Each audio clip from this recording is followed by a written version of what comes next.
Hi, in this video, I'm going to show you how you can insert a picture to a header in Google Docs.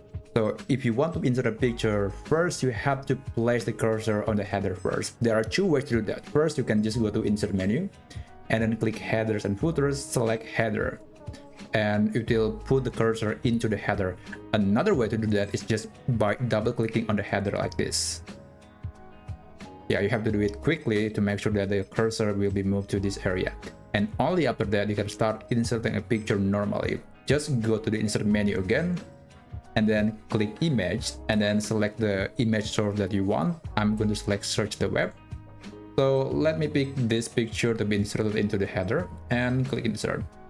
Okay, now the picture is a little too big. You can always resize it by clicking on the image, and let's make it smaller.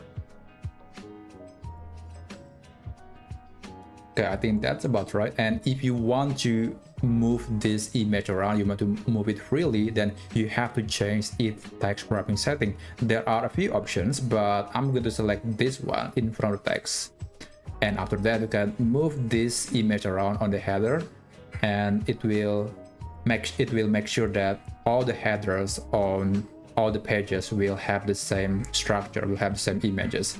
So yeah, that's basically how you can insert a picture into a header in Google Docs. I hope you found this video helpful, and I'll see you on the next video.